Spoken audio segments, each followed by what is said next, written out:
Hello, everyone. I hope you can hear me. Welcome to the last session of this conference. Our first speaker will be Lisa Kewley with her talk on Astro 3D and diversity in Australian astronomy. Lisa, I saw you are there on Zoom. Yes, can you see my slides and everything okay? Sorry, yes. Oh, I think they might think I'm still in my office.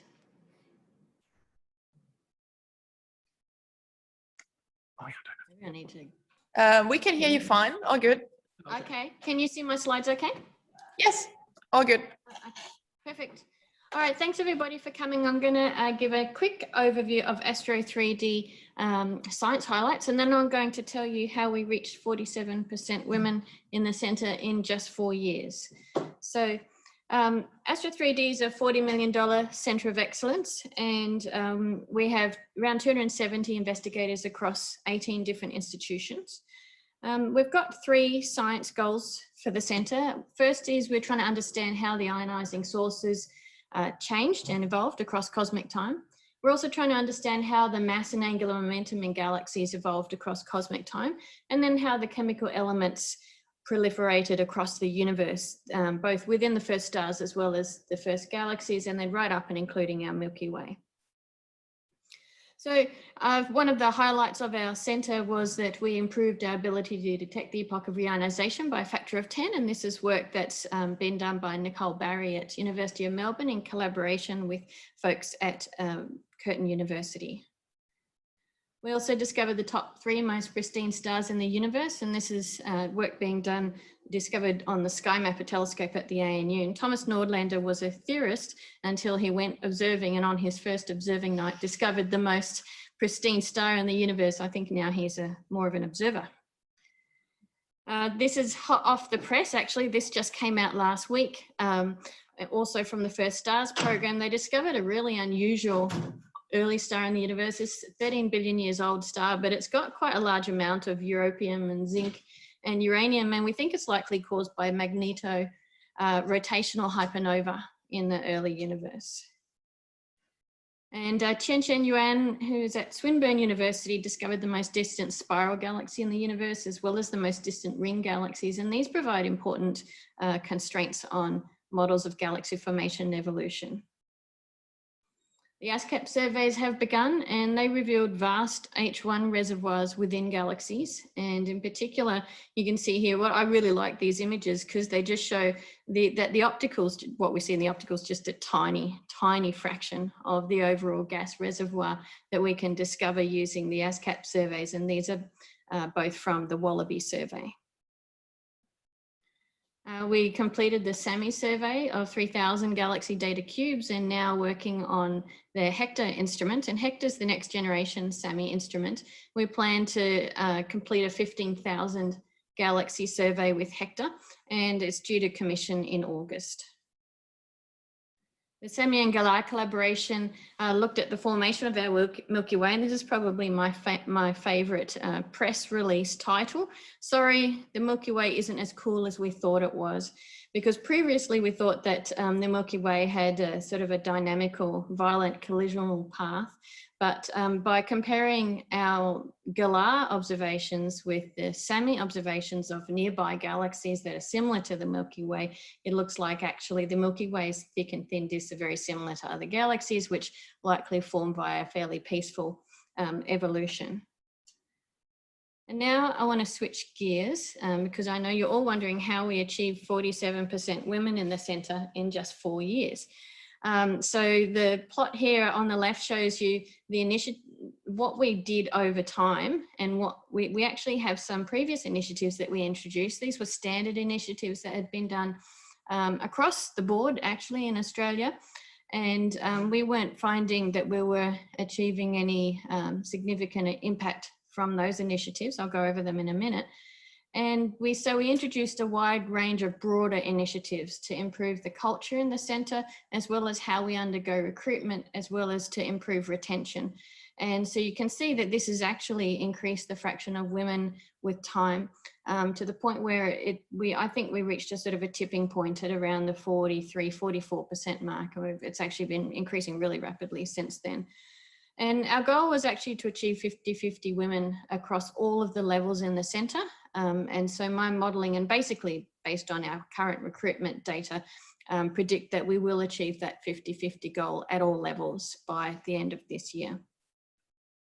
We were named one of Australian Academy of Science Women in STEM Decadal Plan champions, and it's partly due to this work. Okay, so how did we do this? First off, we have a top-down approach to diversity. And so this shows you, this is our Executive Management Committee, which is responsible for oversight and management of the whole centre.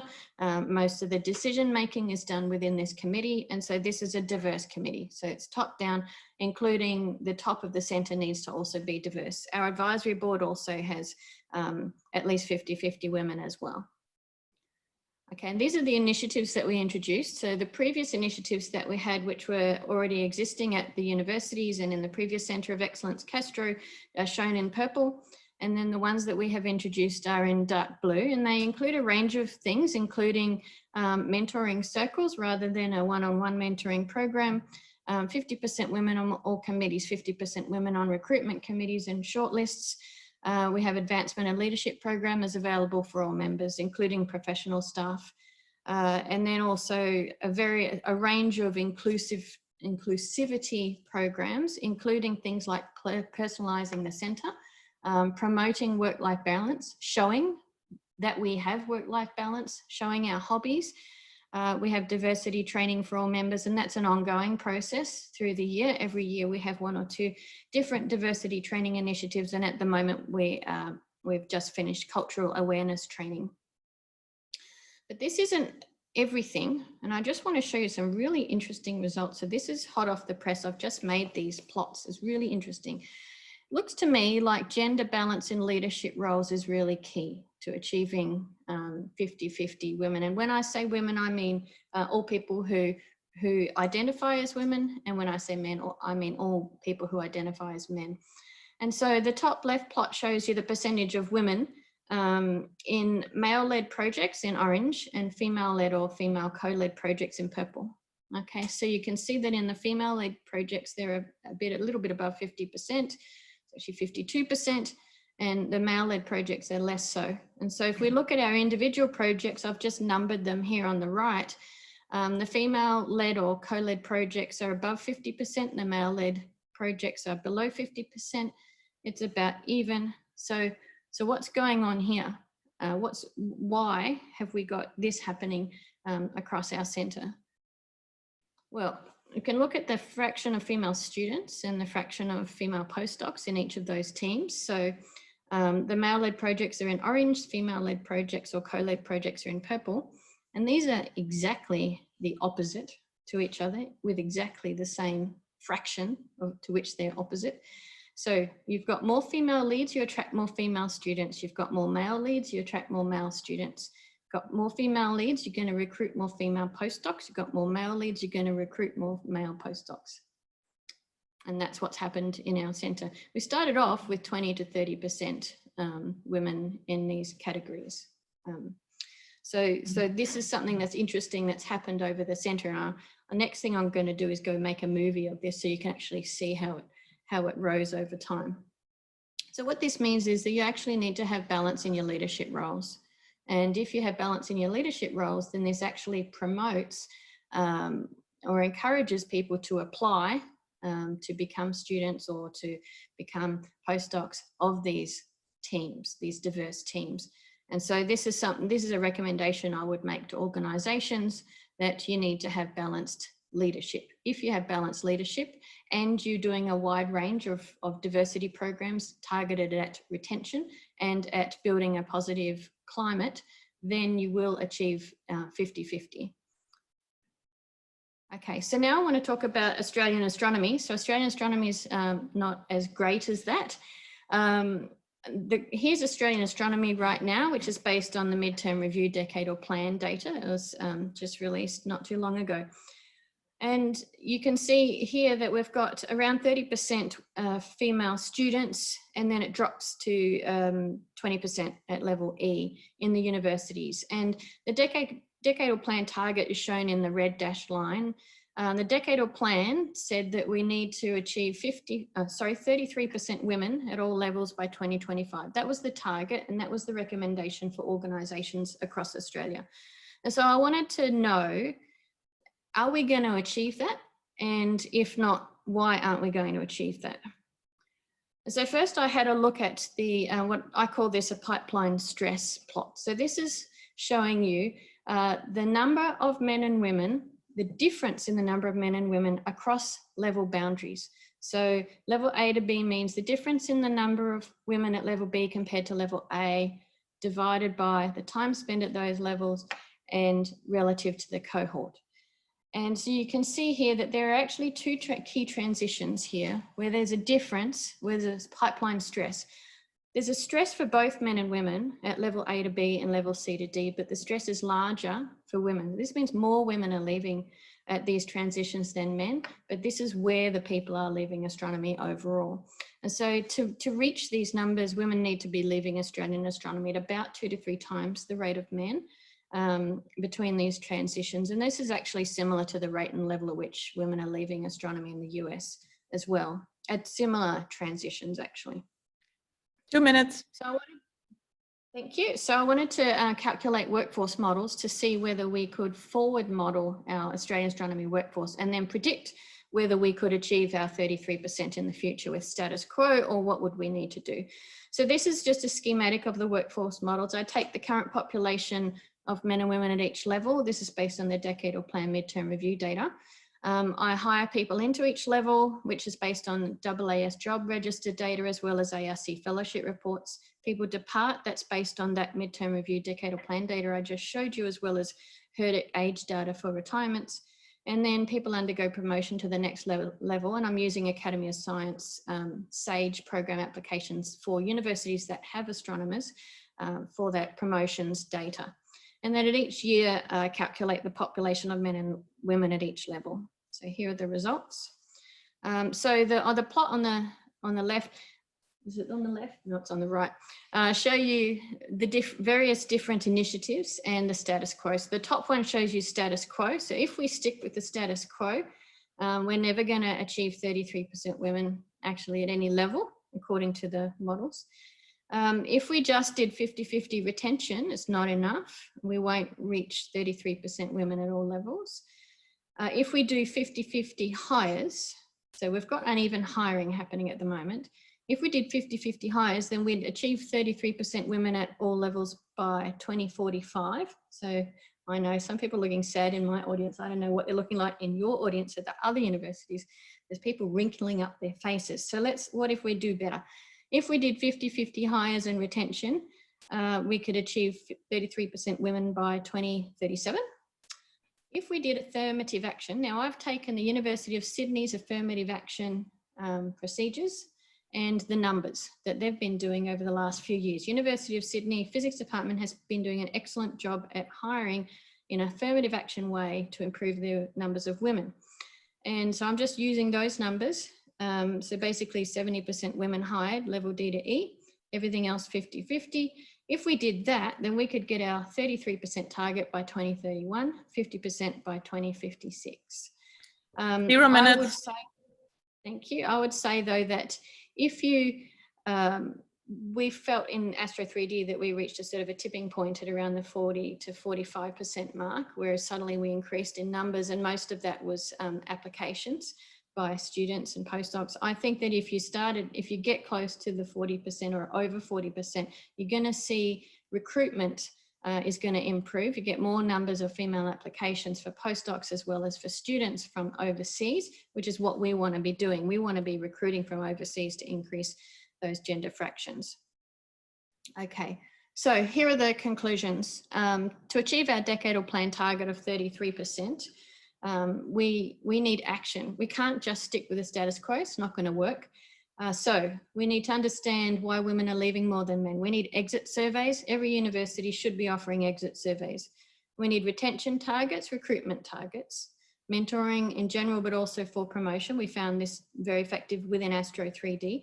And the other things we found effective in Astro 3D were strong promotion of work-life balance, role models with a visible and good balance between work and family life, really important, regular climate surveys, and then correcting problems. More women in leadership roles, ideally that should be 50-50. And then the leaders need to be role models. They need to be walking the walk. So your executive needs to be 50-50 if you're aiming for 50-50 as well. And then the diversity at all levels in your organizations really needs to be tracked. And you've got to be, we're tracking it in Astro 3D quarterly. This puts it in the top of people's minds so that when they hire, they're actually thinking, well, my diversity in my group or my team or my node university is going to be tracked. And so it's important to keep it on the agenda. And that's all I have to say. Thank you.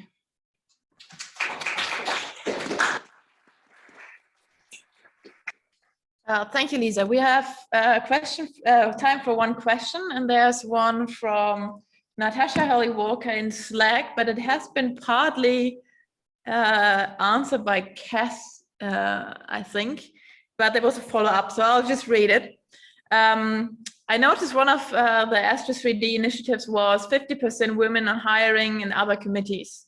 Did that mean current women in astronomy taking on an outsized service commitment in order to benefit future hires, and or was this corrected for or included in the assessments relative to opportunity?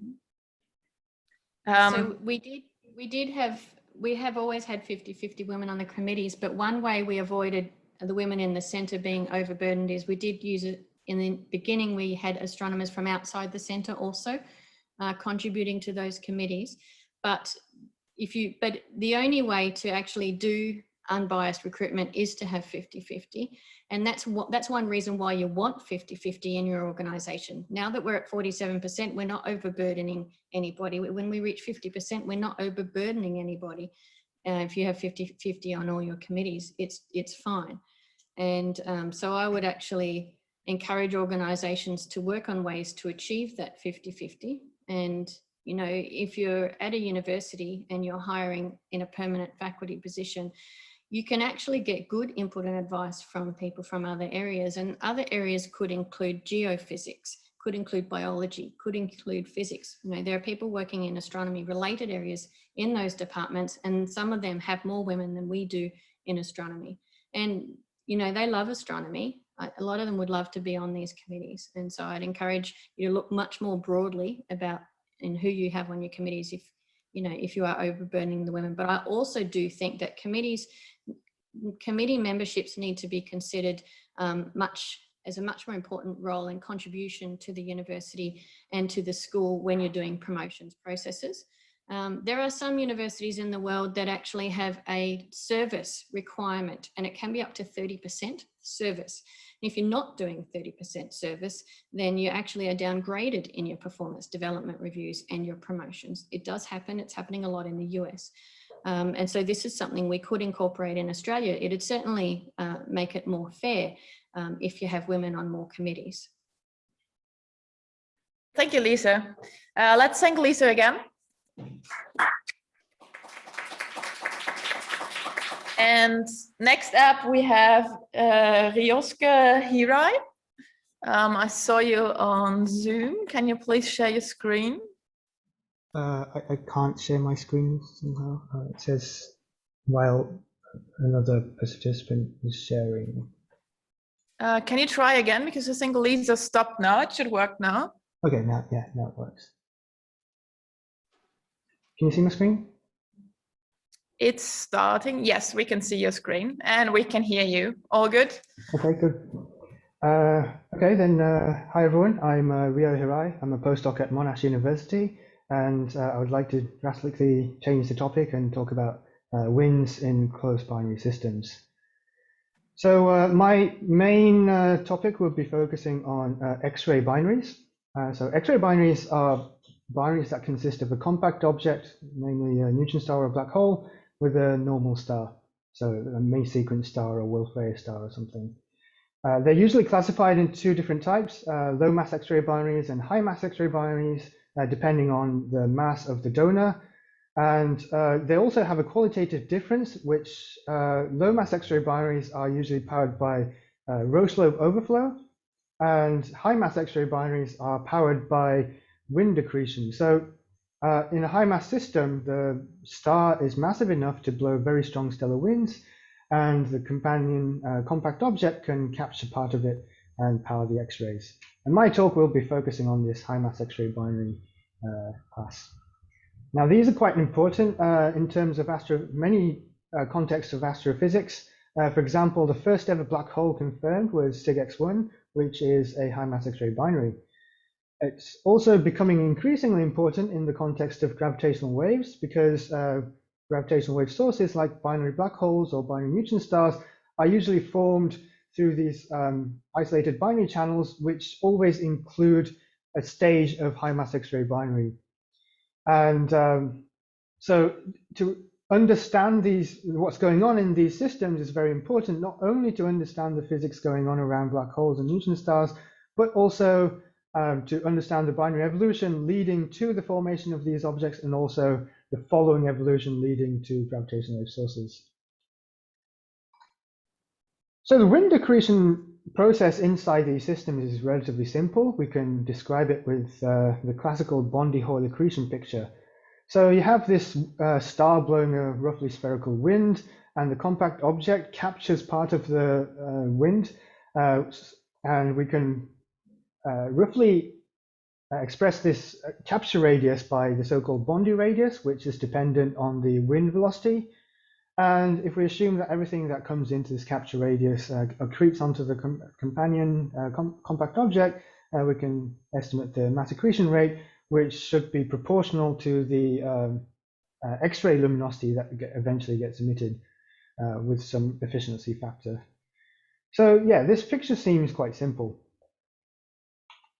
Now here's a list of all the high mass X-ray binaries that are known to have black hole companions.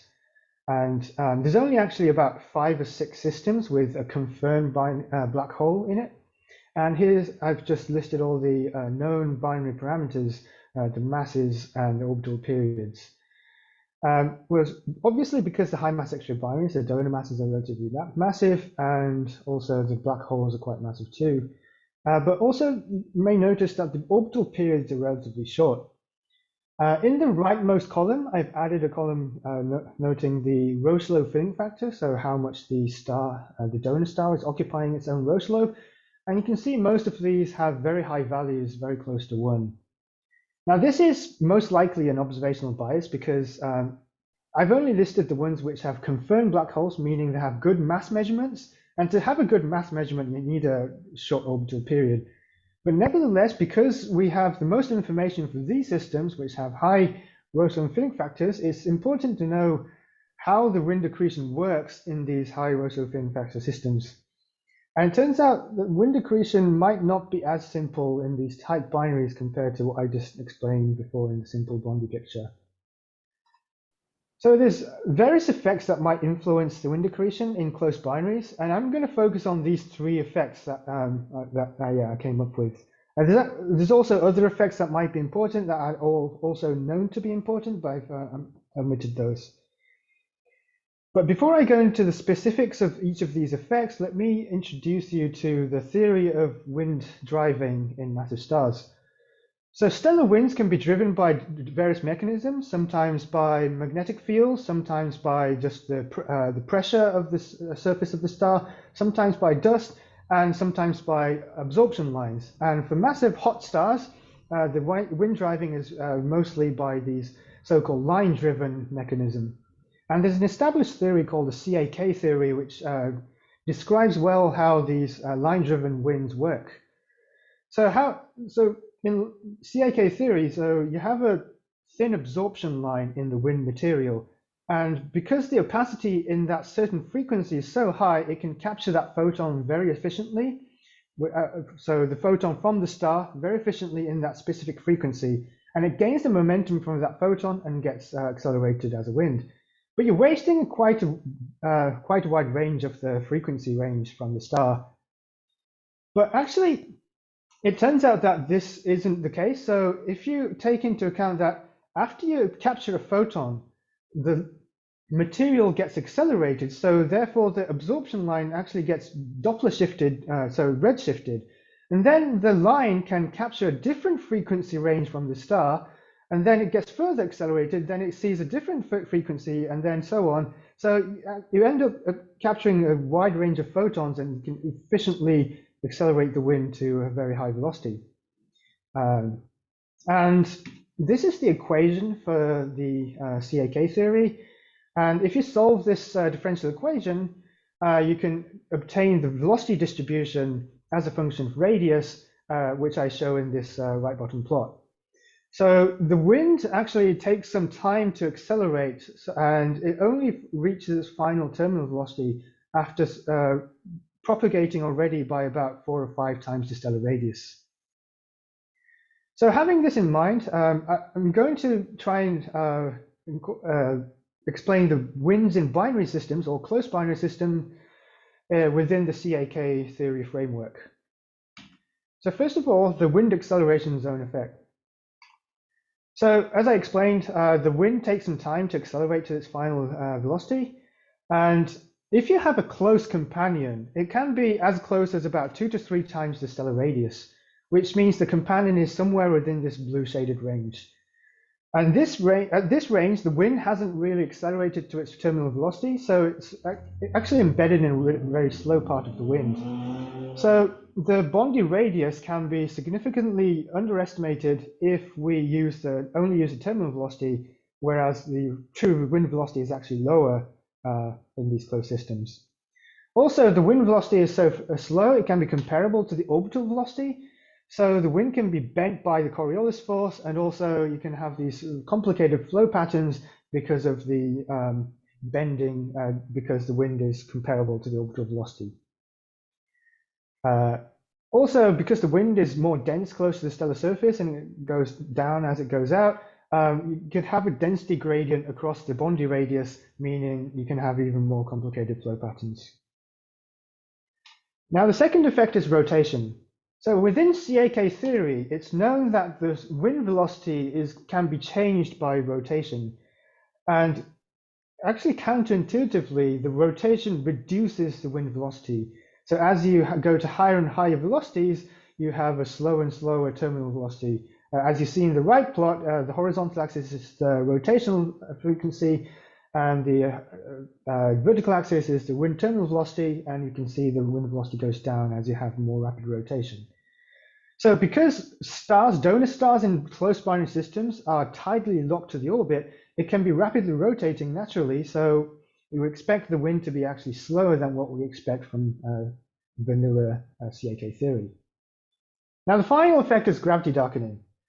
A star in a close binary system is very tidally distorted due to the companion star, the tidal force from the companion star.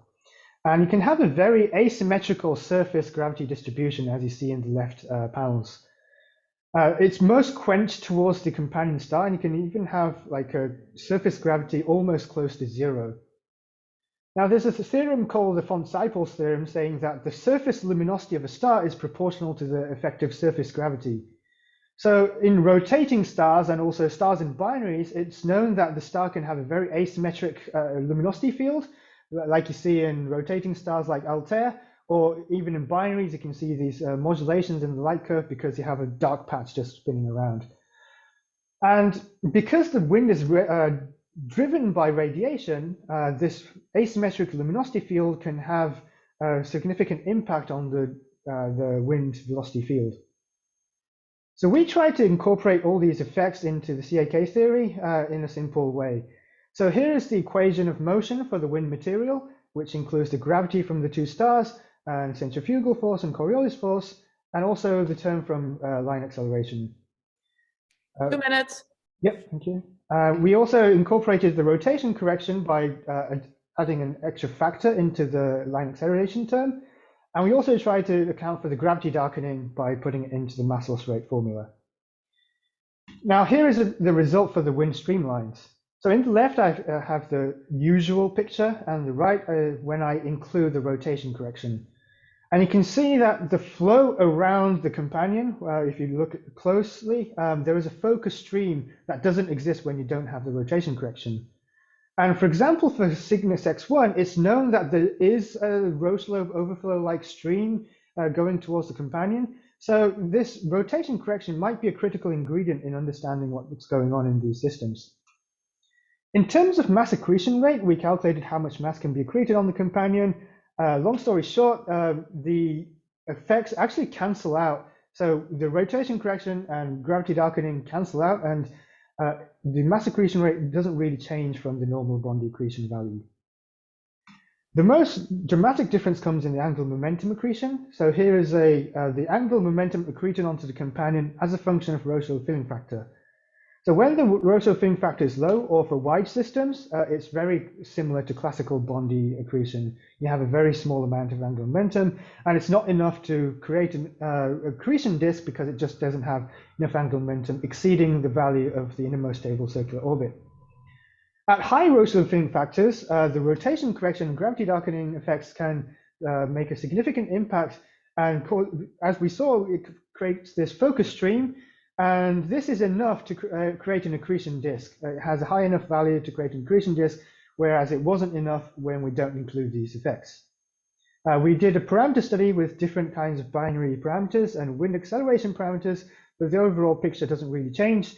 We need a very high Ryosuke filling factor to create an accretion disk, but it is possible only if we include this what I call the rotation correction.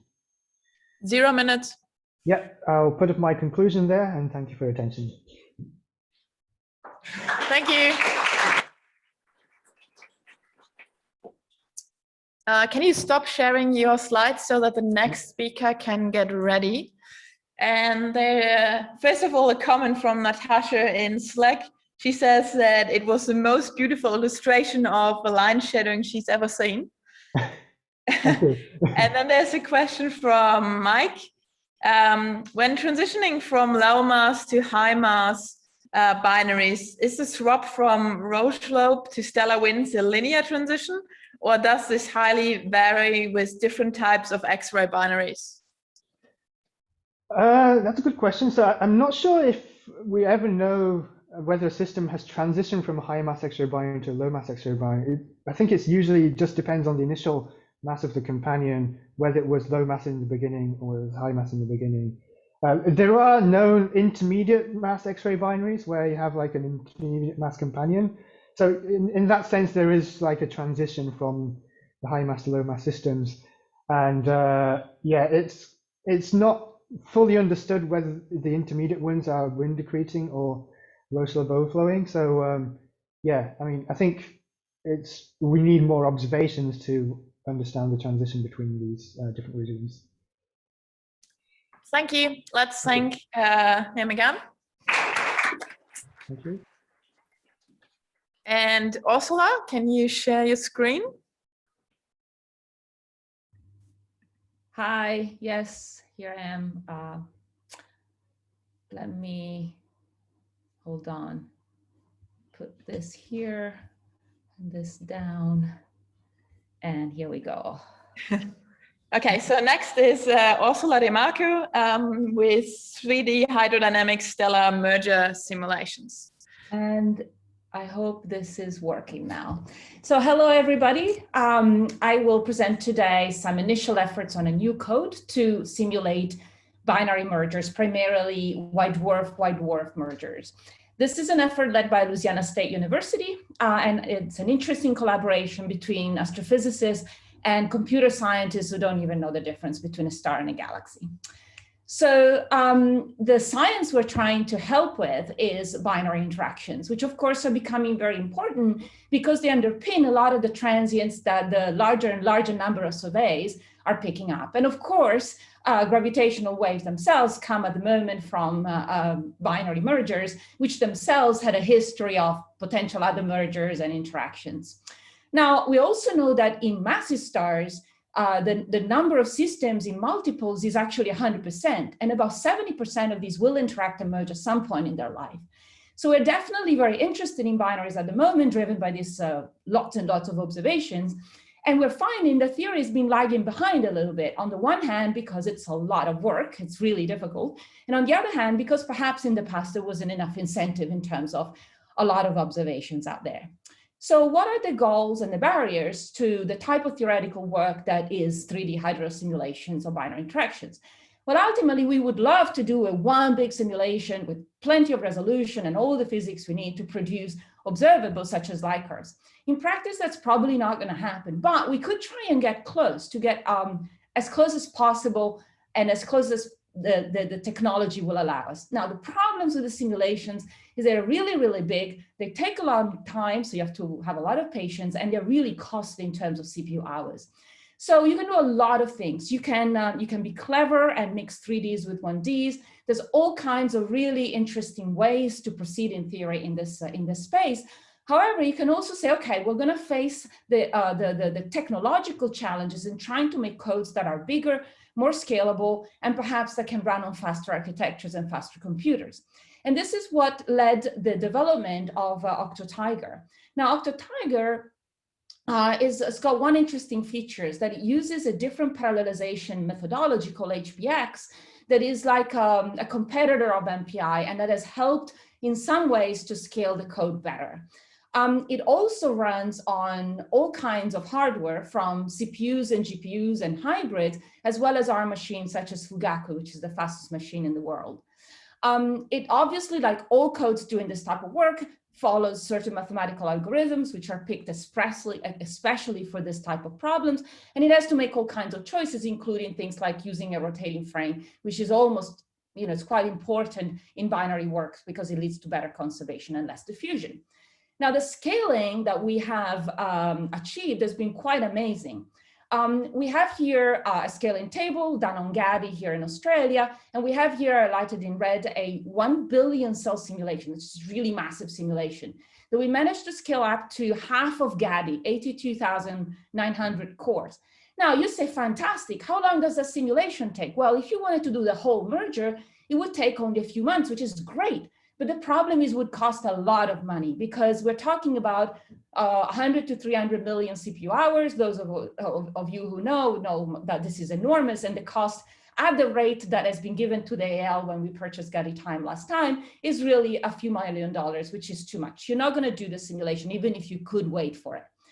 More normal for Octo-Tiger is to do things in the 1 million cell range, which we scale to about 10,000 cores. We wait for about 1 or 2 weeks, is 1 or 2 million CPU hours, which is pretty normal for a big simulation, and the cost comes down a great deal.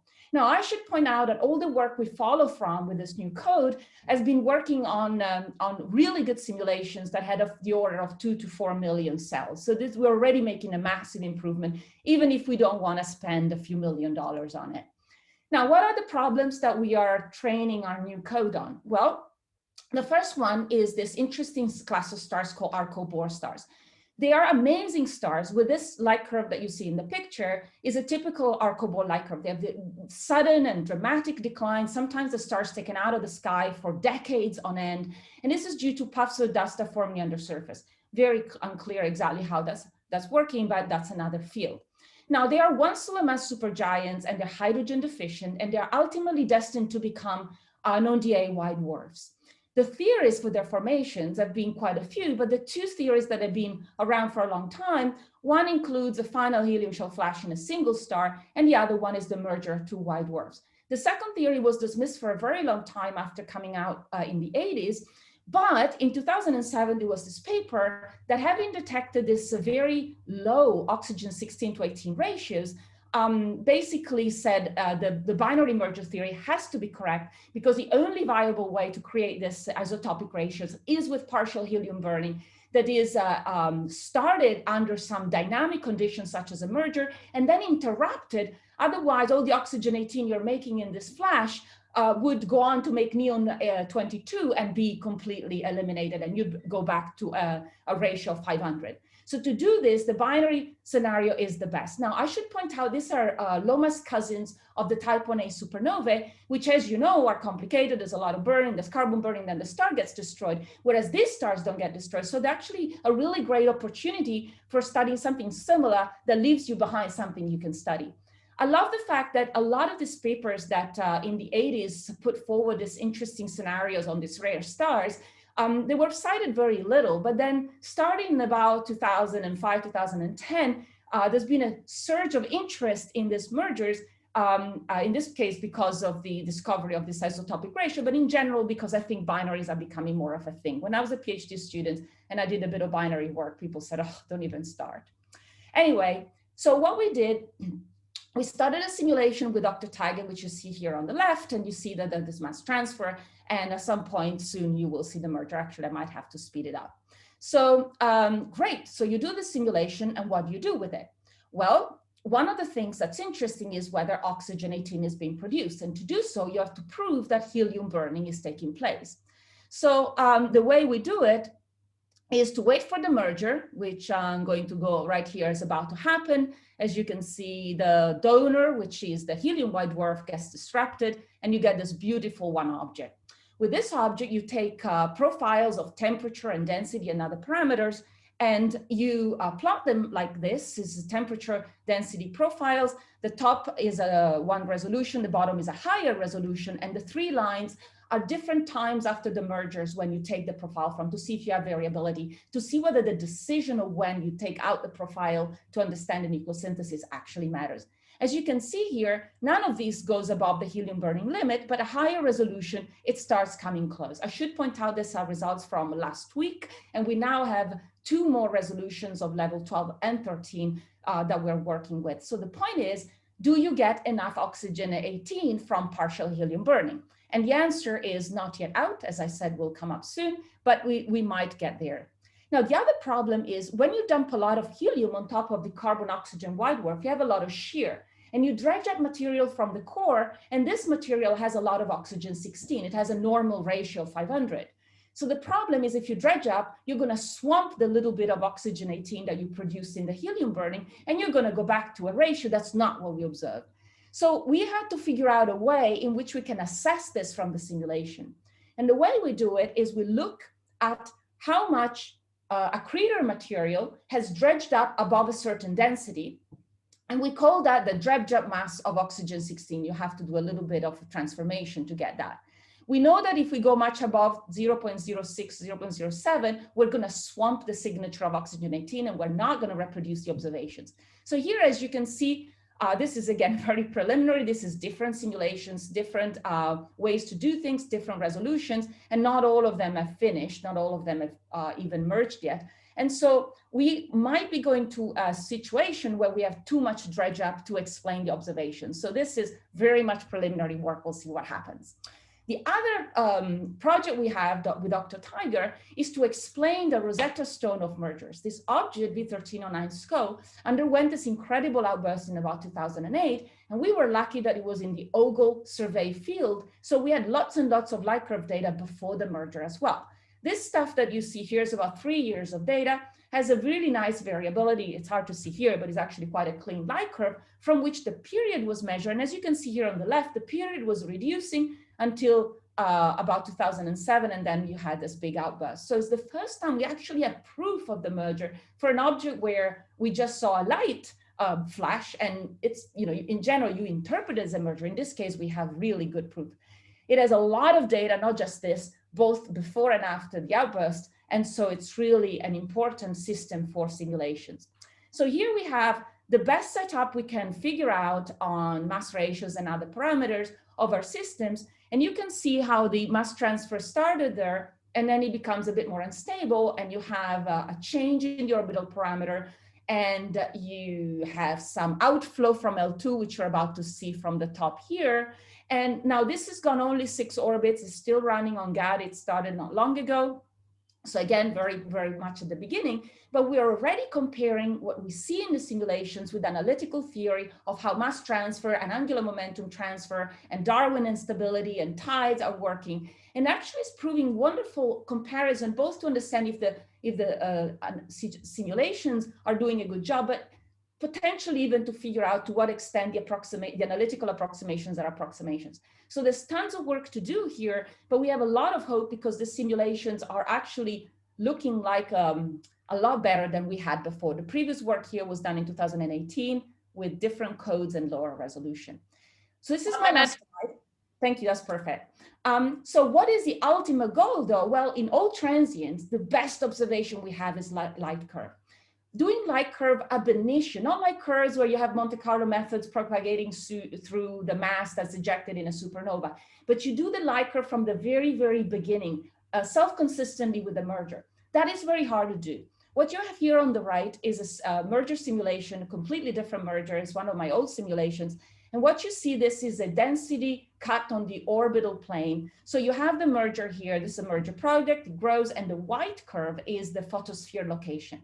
You're quite good at identifying the photosphere and its growth, but if you don't know the temperature of the photosphere, you can't even get an approximate idea of the light. And the problem is the density gradients and temperature gradients of the photosphere are so massive, and the resolution is so poor because it's the photosphere, that you have a problem in even knowing the temperature to within a factor of 2.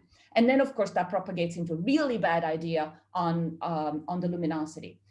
We have just started a simulation of V1309 Sco, just the same as before, but this time we have added a lot of resolution on the surface. This is something you can easily do with AMR. It's not a new thing, but you end up with a lot of cells because the surface is very big.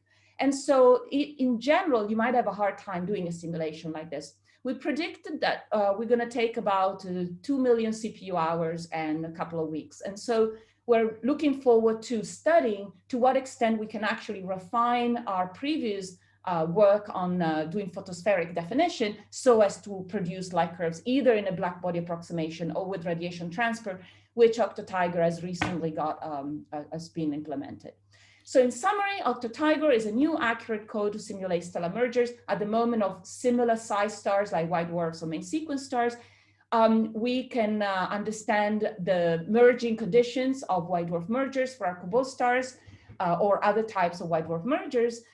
We can study far better mass transfer stability. And that is really important because it tells you ultimately whether things will merge or not, or how long they're going to take to merge. And it has a real big impact on the population parameters of anything that comes from this type of binaries. And ultimately, we want to simulate light curves, and hopefully we're going to produce simulations that are a lot more capable to do so in the near future. And thank you very much.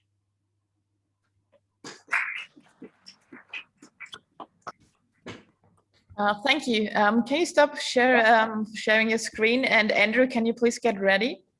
There's a question from Adam. Will you be able to combine Octo-Tiger simulations of the inner binaries and simulations of common envelope evolution? Will you be able to better constrain the energy budget in the binary and or the alpha parameter? So I have joined this project with exactly that question in mind because I really like common envelopes, as many people know. The problem in the common envelope is this enormous difference between the large star and the small star. Now, if we stick to what we've been doing in the past and the small star is modeled as a point mass, then we could use Octo-Tiger. At the moment, it doesn't allow us to take in a stellar structure. It just does polytropic stars, but that should not be very hard to implement. And my hope is that down the line, if the developers, wish it to be so, we will try our first common envelope simulations, and then from that we'll see what we can do with the energy, and we see what we can do with resolution. But at the moment, we're not there yet. We're just sticking to our 2 little white dwarfs. Okay, let's thank Orsola again. Bye.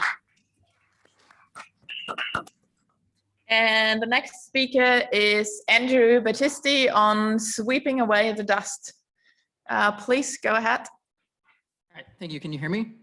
Yes, we can hear you and we can see your slides. Great, thank you.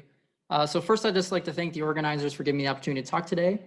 My name is Andrew Battisti. I'm a postdoc at the Australian National University. And today I'm going to talk about research that I've been doing to try to understand dust attenuation in galaxies and how it evolves over cosmic time. So the motivation behind this research is that dust attenuation significantly alters the spectral energy distribution of galaxies, which of course impacts our ability to derive things like photometric redshifts as well as physical properties of galaxies. And that's illustrated nicely in this figure on the right, which demonstrates what the SED of a normal star-forming galaxy would look like in the absence of dust, which is shown in blue. But of course, dust will preferentially absorb bluer light more strongly than redder light and result in something more similar to the red curve, where all of that energy that's lost at UV to near infrared wavelengths is being thermally re-emitted and mid and far infrared wavelengths. Now, if you have the far infrared data for a galaxy, it's relatively straightforward to correct for the effects of dust. But unfortunately, most of the time, this information is not available, and it's especially going to be the case for high redshift observations of galaxies for the large surveys that are going to be done with James Webb, Roman, and Euclid. And so we need to come up with better ways to correct for dust attenuation based solely on rest frame UV to near infrared observations. And this poses a major challenge for precision cosmology and galaxy evolution. So typically, the way in which people apply dust corrections is to use attenuation curves that have been empirically derived for large samples of galaxies. Some examples of that are shown in this panel in the middle. Very quickly, I just want to explain the difference between attenuation and extinction curves. So attenuation curves refer to the effects of dust in an integrated global sense for galaxies. And so geometry of the stars relative to the dust is important, whereas extinction curves are line of sight measurements, and so they don't depend on geometry. And so that's why you need to take care when comparing attenuation curves to extinction curves. But drawing your attention back to this panel, you can see there are different colored lines which correspond to attenuation curves at different galaxy samples and redshift. And you can see that they appear to differ in shape and normalization, where normalization is usually defined as the height of the curve at V band. And it's not clear exactly what is driving this change. And so the project that I'm working on at the moment is to use a sample of galaxies at redshift 1 to sort of bridge the gap of our current observations at redshift 0 and redshift 2 to try and understand what's driving this change. And so I will use two different surveys from HST using infrared GRISM data to try and constrain this. So the first data set is the WISP survey, which stands for WISP-3 IR Spectroscopic Parallel Survey. This was a large pure parallel program with HST using both the G102 and G140 GRISMs. This ran over 6 different cycles for a total of roughly 2,000 orbits. So it's a very large program. You can see the various fields in the panel on the right. So they're essentially randomly located in the sky because it's a parallel program. So anytime there was a primary observation, offset field was being observed with the G102 and G141 GRISMs. So the final data set contains roughly 8,000 emission line galaxies and is going to be released soon. That's in preparation. For my project, I'm interested in galaxies where we can get both H alpha and H beta coverage in the GRISM, which for these two GRISMs corresponds to 0.75 to 1.5 in redshift. Now, the major downside to the WISP survey for my study is that I also need to have rest frame UV to near infrared data to characterize the SED shapes of the galaxies. And because these are located in random locations in the sky, most of them don't have ancillary photometry. And so this is something that myself and other members of the WISP team have been trying to improve upon over the last several years. There's a lot of information here, but it's not really that important. The main thing is that we've been trying to get ground-based follow-up imaging from U to I band and also Spitzer IRAC channel 1 imaging to provide rest frame UV to near infrared data for these galaxies. And so the focus was on mainly the deepest fields. And so right now we have full coverage for about 100 of the deepest fields. But this is something that's ongoing and hopefully more fields will have data in the future. And we have catalogs in preparation to be released, so stay tuned for that. The second survey that I'm using is the 3HST survey. Many of you are probably more familiar with this survey. It was a HST treasury program using the G141 GRISM in the CANDLES fields, which are deep extragalactic legacy fields. And so they have very extensive ancillary photometry, which is great for my project. The downside is that they only have one GRISM data. And so you have a narrow redshift range where you can get both the H alpha and H beta emission lines. So basically I combine these two data sets to come up with a final sample, the distribution of which is shown in the bottom left. The selection criteria was basically only requiring H alpha to be detected at signal to noise greater than 3. You will utilize a stacking analysis to determine the values of H beta, which this ratio is used for constraining the amount of dust attenuation. And the second criteria was this rest frame UV to near infrared coverage. And so there's actually many more emission line galaxies in the WISP sample, but the photometric coverage is a major limiting factor to using those galaxies. And so we end up actually with more usable galaxies in 3D HST than in WISP at the moment. So the basic idea for how we reconstruct attenuation curves is demonstrated in this middle panel. So the expectation is that as you increase the value of attenuation seen on the Balmer optical lines, which is usually parameterized through this Balmer optical depth parameter, you expect a correspondingly stronger reddening on the stellar continuum. And by combining the measurement for the Balmer decrement with the reddening on the SEDs, you can back out what the attenuation curve on average is for your galaxies. And so here I show some preliminary results on this. We're still coming up with the best ways to go about binning the data to best serve as a proxy for the Balmer decrement directly, because we don't have it to use in a direct sense for our galaxies. So the first step is we want to be comparing galaxies with similar star formation histories. This is because galaxies can appear redder in color simply because they're older, not necessarily because they are dustier. And so one way to do that is to bin according to specific star formation rates, because that's a rough indicator of stellar star formation history. This is similar to what has been done in the Reddy et al. 2015 paper, which was looking at redshift 2 galaxies.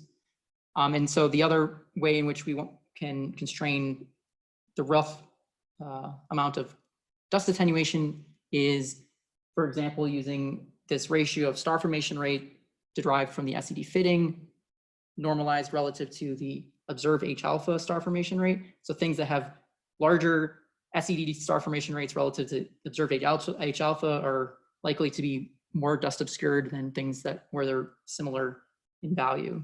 And indeed, if we stack the spectra within these different bins, which are shown in these panels in the upper right, you can see that they correspond to increasing values of Balmer decrement as you go to these larger ratios. So that's basically just a measurement of this ratio of H alpha to H beta. And then the bottom right is the average SEDs of these 3 different bins. You can see they also correspondingly get redder in color as you go to these larger differences in star formation rate ratio. And so from this, you can back out an average attenuation curve for our redshift 1 galaxies, which are shown in these 2 panels. They're the same curve is shown in both cases, but in 2 different ways. On the right is just they're normalized with respect to this V band value. And not surprisingly, we find that the curve lies between the redshift 0 and redshift 2 curve, suggesting that there is indeed an evolution in how this appears to evolve with cosmic time. The next steps are going to be trying to bin up the sample more finely, for example, looking at different stellar mass ranges or specific star formation rates in more detail to see if those can account for additional changes in the shape of the attenuation curve. So stay tuned for that if you're interested in it. 2 minutes. But just in my last couple minutes, I just wanted to mention what sort of next steps I'm working on. So if working with this low signal to noise data has taught me anything, it's much better to work with higher signal to noise data, and even better if you can use spatially resolved information, because most surveys to study dust attenuation have used integrated galaxies. And so I'm moving now towards using integral field data sets, starting with Typhoon, which is a redshift 0 survey of very nearby galaxies that actually used long slit stepping. So it's sort of a pseudo IFU, which is demonstrated in this panel on the bottom left. So this image of M83 is actually constructed from 179 long slits that are stepped across the galaxy. And this is great because it gives a huge angular size for your emission line measurements relative to many other IFS surveys that have been done. And this is important for comparing with photometry that has really low spatial resolution, which is often the case for the UV and infrared data. And that's important, again, because I need the SED information to get the attenuation. And this all serves as a really nice benchmark for comparisons with MAGPIE, which is a redshift 0.3 survey. And so here I'm just giving a teaser on sort of the work that we can do with these data sets. So these panels show different measurements going from the Balmer decrement, the stellar reddening, the stellar age, and dust emission maps, all of which can be obtained with MAGPIE as well. I'm actually in the process of, or I had submitted a MIRI proposal that was not accepted in cycle 1, but I'm planning on resubmitting it for cycle 2. So it'd be really great to have that information as well for MAGPIE. But the whole idea is that together, this can improve our understanding of dust attenuation both within and in total, in like an integrated sense for galaxies, because there's a much larger shift towards doing spatially resolved analyses of galaxies as opposed to just doing integrated measurements of galaxies. And so I think this is a really important step that needs to be taken. Thank you.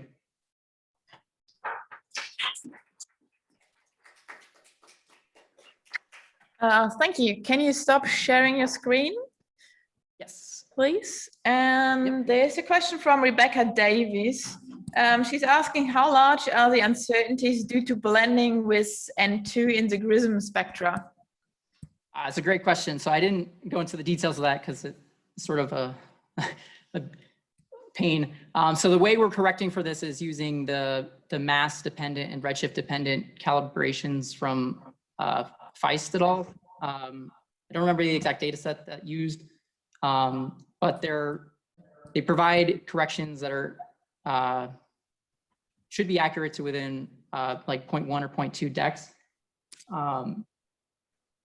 But for the most cases, I'm actually limiting the mass range to exclude the very massive galaxies where the fraction of N2 is expected to be the largest.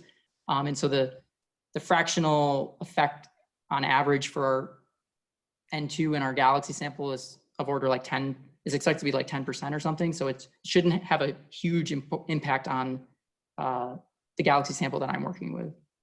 But that's a great question. Okay, so let's thank Andrew again. And we are just quickly switching our audio system here in Adelaide for the next talk. Can you check my audio? Is it working?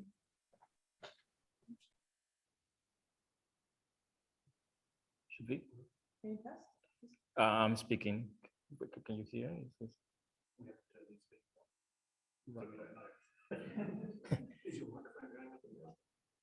I'm watching it. Can other people hear us? Yes.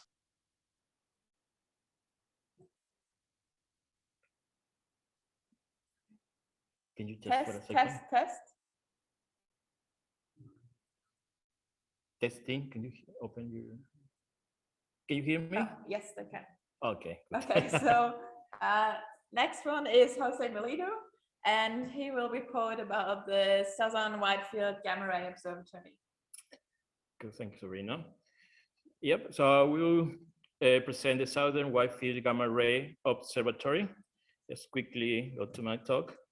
So it's about detecting gamma ray astronomy. Sabrina presented yesterday a nice talk about CTA.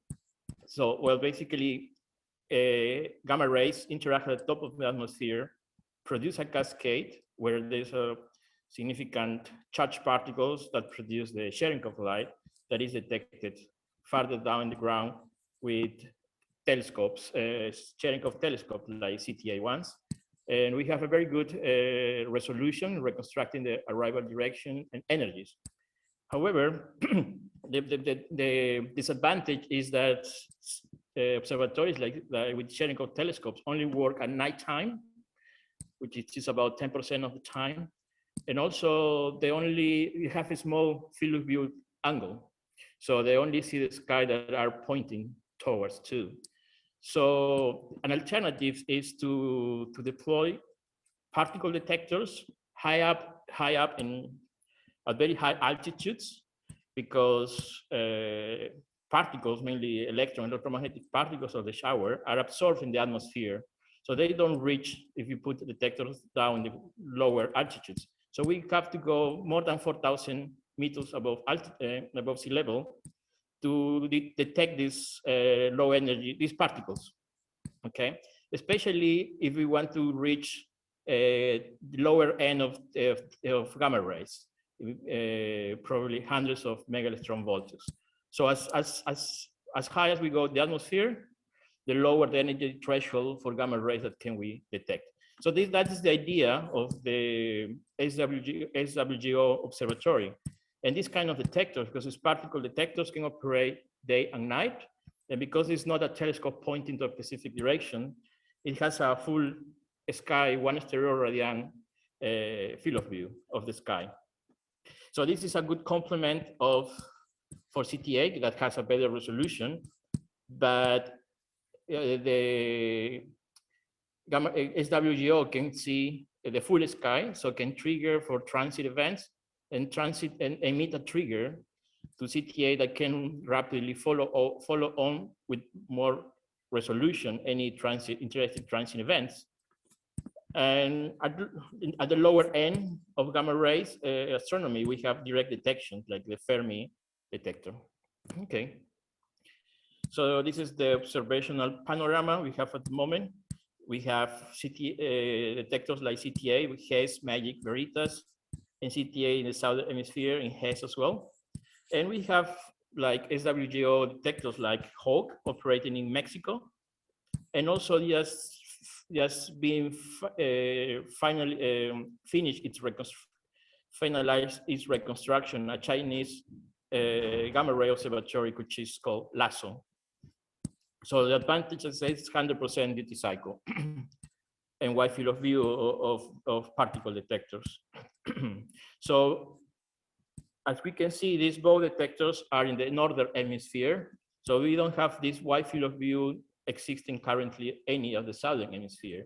So it's important to complement CTA, which will go to the southern hemisphere, to have one wide field of view detector at the southern hemisphere as well. And that's the idea of SWGO. So SWGO, we have the similar characteristics in resolution and energy range as LASO, which is bigger than HAWK. So it will expand this energy range of HAWK. This is the energy range expand. So again, we would get closer to the energy range that Fermi can reach and overlap with the energy range of CTA. That's the idea, to have a large overlapping energy range so that SWGO can serve as a trigger for transient events for CTA events. And also to have more time to follow on events, even during the day. Okay, so here also another advantage of having a wide field of view in the southern hemisphere is that we will observe part of the sky that are only visible from the southern hemisphere. And that's, for example, the Fermi bubbles. So in blue, we see the field of view covered by HAWK. And as we can see, it's finished around here. And we only see partially the northern oriented bubble or Fermi bubble, and none of the southern oriented Fermi bubble. But if we include the field of view of the SWGO, which go up to there, we will see fully the Fermi bubbles, and that can be monitored all the time from the southern hemisphere and from the northern hemisphere. But also very important, main motivation is from the south, we have a good visibility of the galactic center, which is a very intense activity of gamma rays, of energetic gamma rays. And Hawk doesn't reach to the galactic center. Hawk and LASSO recently has in another hemisphere has identified sources of gamma rays up to the energy of p electron volts. So we SWGO, we extend such survey to the part of the galactic plane that is only visible from the southern hemisphere, and of course the galactic center. Here is the energy spectrum measured by Hawk from the Fermi bubbles, but in SWGO will extend up to high energies, that energy spectrum. So, but the science motivation, science case of SWGO is wider. We have this publication with more details. This is basically unveiling galactic particle accelerators, especially PeV electron volt sources, and more importantly, also monitoring the transient events, and also probing physics beyond the standard model. That's more related with that matter, and also cosmic ray physics. Since these particle detectors, they also detect cosmic ray as background for gamma rays, but intrinsically it can provide good information about cosmic ray as well, especially of mass composition. So the detector design will follow the style as Hawk, previous detectors as Hawk. We are trying to be to have at least the same capabilities that the recent LASSO detector has reached. This is Hawk, we can see, and LASSO has this dense region of detectors, which is the size of the whole Hawk. And apart from that, it has a big area, like 1 kilometer radius of particle detectors as well. Electromagnetic particles and fermion particles as well, and were buried underground. Identifying electromagnetic particles and muons is important to increase the discrimination power between photons and cosmic rays. For SWGO, we are studying 3 types of detectors, unit of detectors, tanks, just like in Hawk, artificial pond, didn't mention, but the LASSO in the middle is actually 3 artificial ponds. So this is our ponds, like reservoir, full of water, and the photomultipliers are inside. So it has a more dense array. So that's the idea of one of the alternatives, building an artificial pond and putting the detector inside. And a third possibility that we are studying is use a high altitude natural lake. So there's nothing to build, we just deploy the water tanks, the plastic bags. So we are studying at the moment unit dimensions, photosensors, and others. So as a reference, this is the size of Hawk. And this is the size that we plan to be at least SWGO. So this will be a center region, which is the higher than 70% of density. So detectors are very dense next to each other. In our outer region, where the density is much smaller, 8%, this is basically to increase the energy range to higher energies, PeV energies, where we don't need such high density of detectors. And to distinguish better between protons and photons, we have the detectors, we have two layers separated, 2 layers. So the top layer we to detect absorb electromagnetic signal, and only the muons will survive to the second level. So we have one PMT looking towards the second level, and one to the upper level. And yep. So we have candidate sites in Bolivia, Chile, Argentina, and Peru. This is a high altitude lake in Peru at nearly 5,000 kilometers altitude. So we are in the process now of characterizing the sites. We have weather sensors. We have surveyed the depth of the lakes, which is very convenient for deploying the detector. So it's good. Yep. We are also studying all the different prototypings, the tanks, different type of tank, plastic tanks, steel tanks, artificial pool, and also the photon sensor and the DIQ system. In Peru, I'm more involved with the Peruvian surveying of the sites. So we have done some surveys of the depth of the lakes. We find one lake that has this area, very convenient for the whole detector, that has more than 15 meters depth at nearly 5,000 meters above sea level. It's very convenient.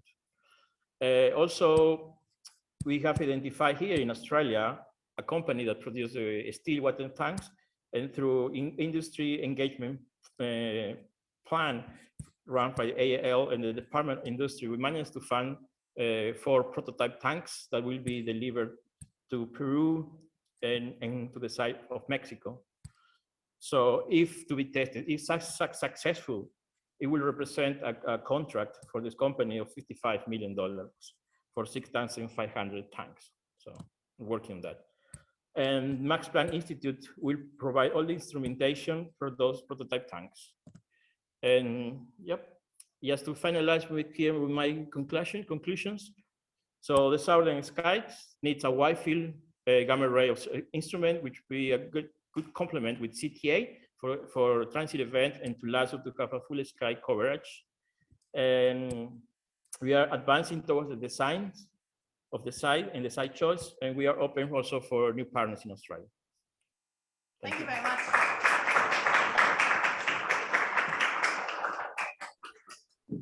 There's a question from Mike. Does organic matter present in the lakes have influence on the measurements?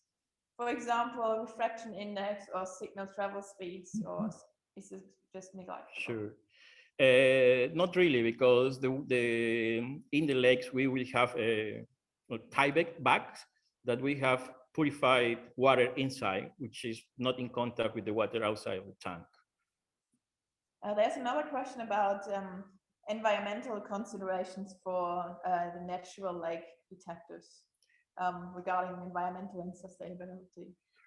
Right. The center core of the detector is relatively small with respect to the full size of the lake. So the main thing will be that we will block the light, but being a small fraction of the full lake, I mean the dense area of the ray, it will we don't expect to have a big impact. Thank you. Let's thank Jose again. And next we have George Hobbs. Hello. You're just trying to unshare or stop the sharing. And, all right. Oh, can you lift your mic on this one? Hello, can you hear me? Yes, we can see your slides. So yeah, next is George Hobbs with a talk about how close are the pulsar timing arrays to gravitational wave detection. Please go ahead. Thank you. Thanks a lot. It's a great pleasure to give a talk today. So yeah, as the title says, I'm going to be discussing the pulsar timing arrays and basically where we are in terms of the gravitational wave detection. My talk is going to be primarily around the Parkes Pulsar Timing Array project, and so I'll give a very quick background on that project. I'll then describe to you a possible signal of interest that we're seeing in our data sets, and then describe where we're going next. So the Parkes Pulsar Timing Array project, also known as the PPTA, is a combined effort from astronomers, students across several institutions around the world, with the primary goal of detection of gravitational waves using high precision timing of pulsars. The project was formed in 2004 as a collaboration between CSIRO and Swinburne. We have members now across the globe. I'll describe at the end, we're not just alone in this. Many people with large radio telescopes are observing pulsars for this type of project. And so the Parkes Pulsar Timing Array is a member of the International Pulsar Timing Array. For the work I'm going to describe mostly here, we use the beautiful 64-meter Parkes radio telescope, which now is known as Murray-Yang, located in Parkes in Australia. So we observe a bunch being around 20 to 30, depending on exactly when we add new pulsars in, if we drop some pulsars. But we observe approximately this many pulsars every few weeks, and we've been doing this now for quite a long time, since the start of the project. So the data have already been used for lots and lots of purposes. Daniel Reardon has just got on the archive, I think yesterday or a few days ago, how we've been using the data sets to find the properties of the pulsars themselves. We've been measuring their astrometric binary, spin parameters, and so forth. We've been using these data sets to study the interstellar median. We've measured dispersion measure, rotation measure variations. We've looked at extreme scattering events. There's a lot of exciting work in using these data sets to look at the interstellar median. We've been using our data for testing and developing new methods for calibration and radio frequency interference removal at our telescope systems. We've been using the data sets also to study our own solar system. So there's a big challenge at the moment in our data sets that we need to know where the center of mass or the barycenter of the solar system is, and potentially the data sets we're getting from NASA and the other space programs may not be precise enough for the purposes that we have. We've measured the masses of the planets. We've been using our data sets to search for unexpected planets or objects in our solar system. And we've been using the pulsars as they go behind or close to the sun to study the solar wind. So I hope I've convinced you that we've used these data sets for a lot of different topics, but the primary goal is to find and study and detect gravitational waves. So where are the gravitational waves? Well, we've been looking. We've got papers describing searches for gravitational waves coming from a collection of supermassive binary black holes. The signals themselves add together to produce a background, and it's that background we're looking for. We also have papers looking for gravitational wave signals coming from cosmic strings. We've got papers looking for individual supermassive black holes, and papers describing our search for gravitational waves coming from inflationary models of the universe. To date, as in now, we certainly have not written any paper that says we have detected a gravitational wave signal. The focus at the moment is on detecting a background of gravitational waves. And I'll explain why we have this focus in a few minutes. If there is a background, there's a background of gravitational waves permeating across our galaxy, then we should see a similar signal in all the data sets for all the pulsars that we're observing. The signal in those data sets should have a characteristic signal which will be in common between the different pulsars. If it's also a gravitational wave background, then we would expect that that signal has a very well-defined spatial angular correlation. So pulsars in the same direction of the sky will have some signal. Pulsars at 90 degrees from each other will have a different signal following a very well-defined correlation. So the question you might ask is, well, are we seeing one? And there's two groups that have now published papers on this. The American group, which is known as Nanograv, they used Arecibo and the Green Bank telescope, and they are saying, yes, we are seeing a common signal in all the data sets. The PPTA, the Parkes project, as I'll show in the next few slides, are getting a little bit not quite so definite. We're currently saying maybe. But one thing is true is that we are seeing the same signal as the American group are seeing. So here's our paper. It's been submitted. It's with the reviewers at the moment. And this is a measure of the parameters for this possible common signal we're seeing in the data. So it's a measure of the amplitude on this axis and a spectral exponent of that signal on the x-axis here.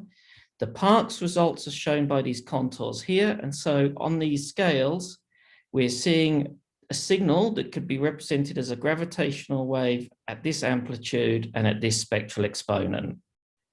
The contours for the American data sets are shown in the dot dash lines, and you can see they overlap with quite high confidence.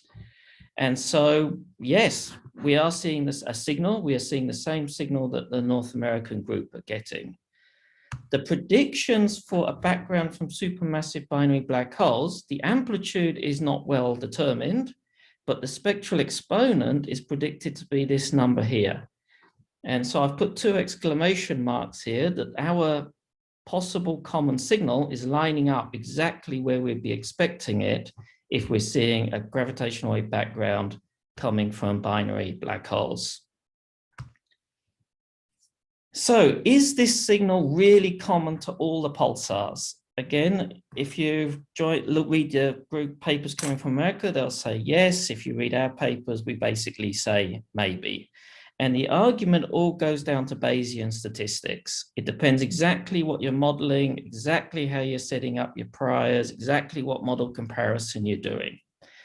In our paper, we write, if we're forced to choose between having a common spectrum and not a common process, then we have strong support that there really is something in common. And that's basically exactly what the American group have done. They've said there is a common signal in their data sets.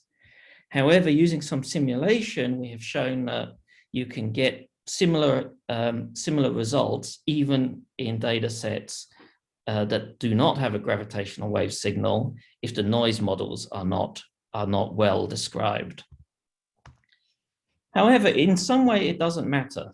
We're seeing some data set, some signal in our data set, and if it shows this very specific spatial correlation, then it's a smoking gun that what we're seeing is a gravitational wave background.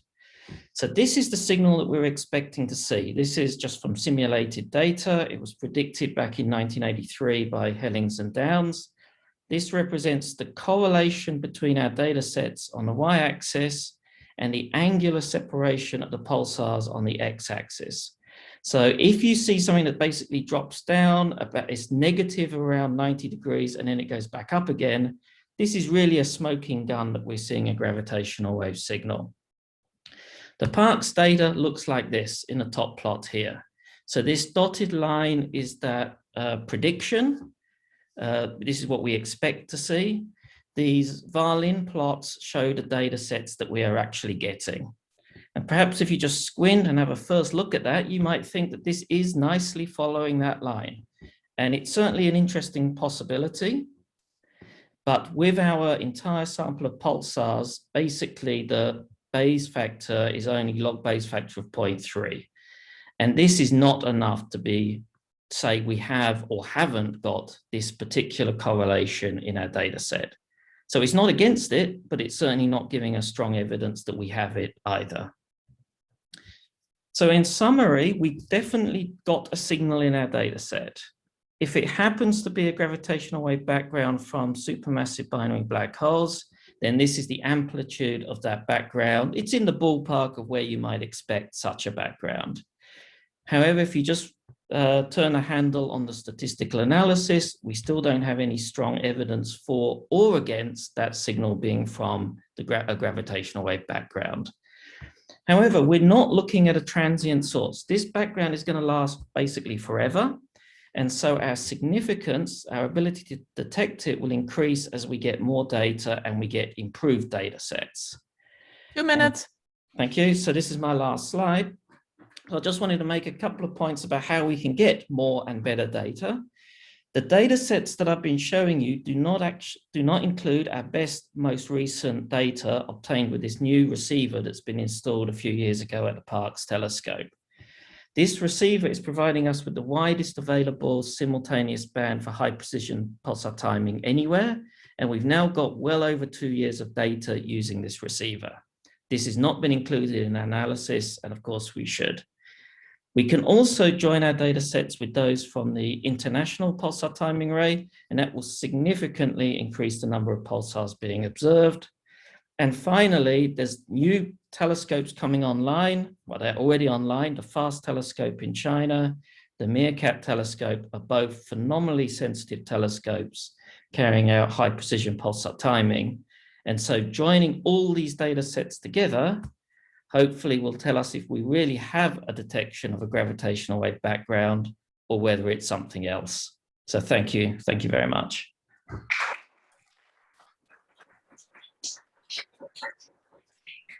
Thank you, George. Cass is asking, a spectral index of larger than 4 is very steep. What does it mean in terms of physics? Yeah, it's basically telling you about the evolution of binary black holes. So that number comes from a few things. You have to assume the gravitational waves are being emitted from binary black holes. And if those black holes become eccentric or they're circular, the numbers will change slightly. And the spectral index also, of course, depends on how many sources there are in any particular gravitational wave frequency.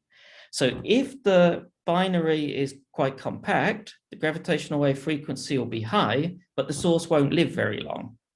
And so people do various modeling, including lots of people online here, to basically churn the handle. You've got your expected number of black holes, their binary coalescence rate, their evolution. You put all the handle together and you end up with that prediction of minus 4.3. Okay, then there's a comment and a question from Stuart Ryder. Tantalizing results, George. What other non-gravitational wave model predictions are you testing against? Yes, so one comment is so just as I've got this slide up in front of me, this 4.3 is representation of a supermassive binary black hole gravitational wave background. The nanograv or North American results actually predicted quite a bit steeper, and they were looking at cosmic strings producing the gravitational waves. So there's a few models still out there for what the gravitational waves, or where, if they are gravitational waves, where they would be coming from. But our simulations that showed we could get a similar sort of detection even if we didn't put in any gravitational waves came from what we call timing noise in the pulsars. So if all the pulsars have some irregularities in their rotation, and those irregularities are all completely different from each other, then all the code works, everything is fine. But if there's a sort of a common amount of timing noise in this sample of pulsars, then you can get some of these results that you think you've detected a gravitational wave when perhaps you haven't. The other final comment I'll have is that we're worrying about the mass of Saturn. If the mass of Saturn is slightly wrong, it will put a very low frequency effect into our data of course, on the period of Saturn's period. And that's not well modeled in this analysis either. Okay, let's thank George again. There are a few more questions for you, George, I think on Slack, so you might just check it out later. I think we will now come to the to another prize. So I guess